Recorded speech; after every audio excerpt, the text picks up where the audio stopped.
Bonjour, aujourd'hui je vais vous parler par rapport de mon activité de la remédiation de l'erreur.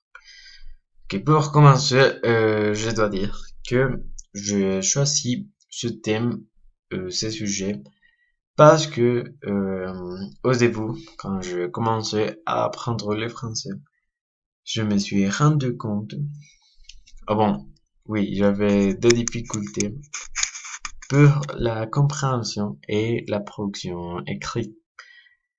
Alors, c'était difficile pour moi de comprendre le texte, mais c'était pour un sujet en spécifique que c'était les connecteurs logiques. Alors, cette activité, c'est par rapport aux connecteurs logiques. Et c'était grâce à des bons professeurs qui m'ont aidé à comprendre la bien utilisation de ce type de connecteurs. Et parce que en espagnol et en français, si bien ils, ils sont ressemblables, les connecteurs en français sont plus spécifiques et on ne peut les écrire comme en espagnol.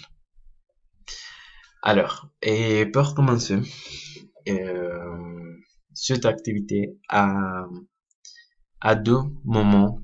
Et le premier moment, ce texte ici que vous pouvez regarder dans l'écran.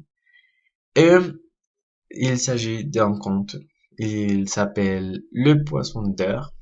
C'est un petit conte de Tolstoï. Mais je l'ai changé un petit peu pour mieux exploiter les connecteurs. Alors, on va demander, nous comme professeur, on va demander de quelques élèves de dire oui, de compter les comptes et à voix haute. Par exemple, un élève peut lire le premier paragraphe, le deuxième, et ainsi de suite.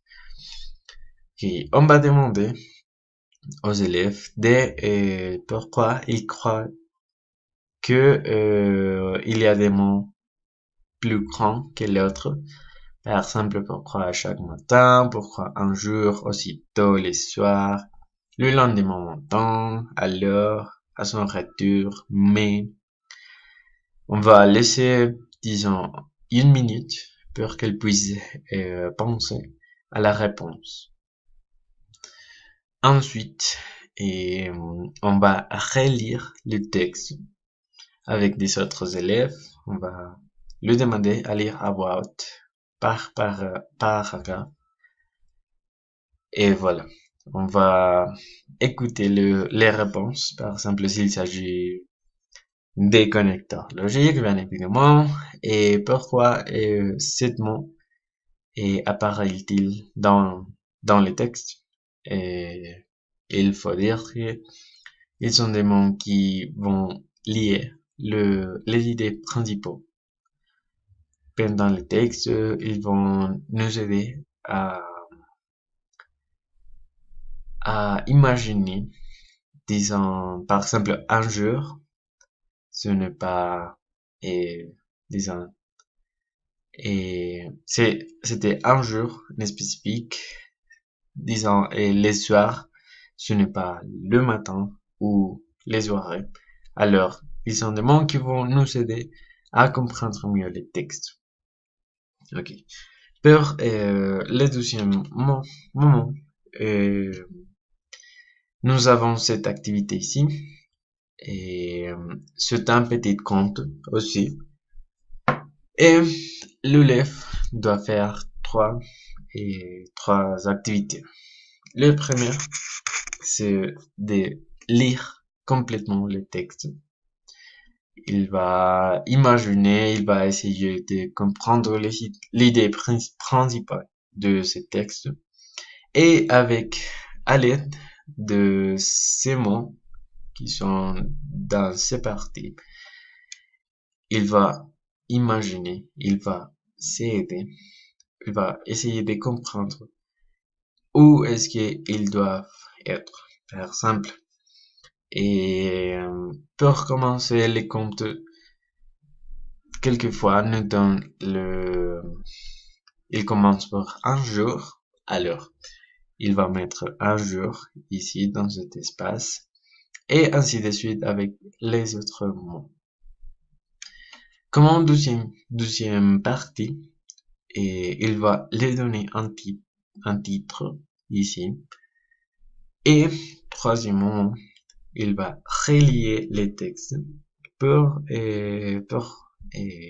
pour voir si les mots qu'il a utilisés sont corrects. Alors, on va montrer cette diapositive aux élèves et on va essayer de que les élèves passent pour compléter le texte et au tableau. Si on a besoin de le corriger. Et voilà, nous avons les corrigés. On peut dire que chaque mot a un effet dans le texte. Et si il ne comprend bien, et disons, puta vida.